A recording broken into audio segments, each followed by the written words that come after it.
Hi guys, അസ്സാം വലൈക്കും. ഞാൻ ഇന്ന് വന്നിട്ടുള്ളത് ചക്കപ്പൊരി ആയിട്ടാണ് കേട്ടോ. നമുക്ക് വേഗത്തിൽ തന്നെ തയ്യാറാക്കിയെടുക്കാൻ പറ്റുന്ന ചക്ക ഫ്രൈ ആണ് ഉണ്ടാക്കുന്നത്. പച്ച ചക്ക ഉണ്ടെങ്കിൽ അധികം പഴുക്കാത്ത പുളിപ്പൊന്നും വരാത്ത മൂത്ത ചക്കയാണ് ഇതിന് ഏറ്റവും നല്ലത്. ഒരു ചെറിയ ചക്ക കഷ്ണം ഇട്ടിട്ടുണ്ടായിരുന്നു ഒന്ന്, ഞാനത് പൊരിച്ചെടുക്കാമെന്ന് വിചാരിച്ചു. ചക്ക കട്ട് ചെയ്യുന്നതിന് മുമ്പ് തന്നെ കയ്യിൽ ഇത്തിരി വെളിച്ചെണ്ണ തേക്കുന്നത് നല്ലതാണ് കേട്ടോ. വളഞ്ഞി കയ്യിലാകാതിരിക്കാൻ നല്ലതാണ്.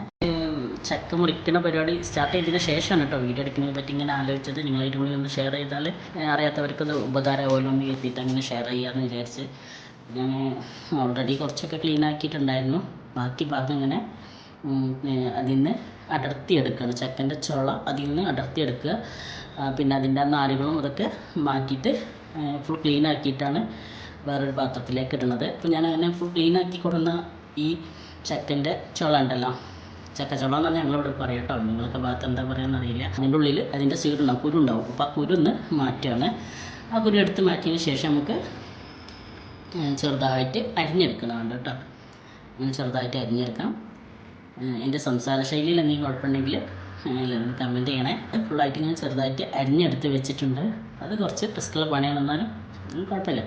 പിന്നെ ഒരു പാത്രത്തിൽ കുറച്ച് വെള്ളം എടുത്തിട്ടുണ്ട്. അതിലേക്ക് ഞാനിട്ടത് ഒരു ടീസ്പൂൺ സോഡാപ്പൊടിയാണ്. ഇത് ഓപ്ഷനിലാണ് കേട്ടോ, ചെയ്യണമെന്നില്ല. സോഡാപ്പൊടി ഇട്ട വെള്ളത്തിൽ അല്പം നേരം ഒന്ന് മുക്കി വെക്കും. ചില സമയത്ത് ഞാൻ അങ്ങനെ ചെയ്യും.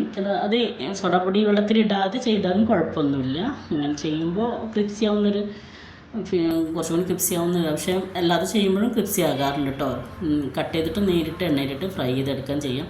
പക്ഷേ ഞാൻ ഇന്ന് ചെയ്തപ്പോൾ ഇങ്ങനെയാണ് ചെയ്തത്. അപ്പോൾ ഒരു 5 മിനിറ്റ് അതിൽ കുതിർത്തി വെച്ചിട്ട് പിന്നെ ഞാനത് ഊറ്റിയെടുത്ത് വെള്ളമൊക്കെ പോയതിന് ശേഷം വെളിച്ചെണ്ണ ചൂടാക്കി വെളിച്ചെണ്ണയിലേക്ക് ഇട്ട് കൊടുക്കുകയാണ് ചെയ്തത്.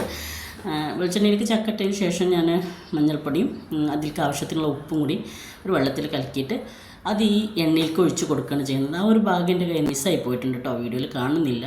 ഞാനിപ്പോൾ എഡിറ്റ് ചെയ്യാൻ വേണ്ടിയിട്ട് എടുത്ത് നോക്കുമ്പോൾ ഫുൾ ബ്ലാക്ക് കളറിലാണ് കാണുന്നത്. അപ്പോൾ ആവശ്യത്തിനുള്ള ആ മഞ്ഞളും ഉപ്പൂടിയിട്ട വെള്ളം ഒഴിച്ചിട്ട് ഇത് ക്രിപ്സി ആവുന്നത് വരെ ഹൈ ഫ്ലെയിമിൽ തന്നെ നന്നായിട്ട് വറുത്ത് കോരി എടുക്കുകയാണ്. ഞാൻ വെളിച്ചെണ്ണയിൽ തന്നെയാണ് വറുത്തെടുക്കുന്നത് കേട്ടോ.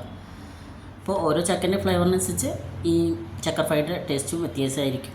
ഈ ചക്ക ഫ്രൈ വേഗത്തിൽ തന്നെ തയ്യാറാക്കിയെടുക്കാം. അപ്പോൾ എല്ലാവരും ഒന്ന് ട്രൈ ചെയ്ത് നോക്കുക. താങ്ക്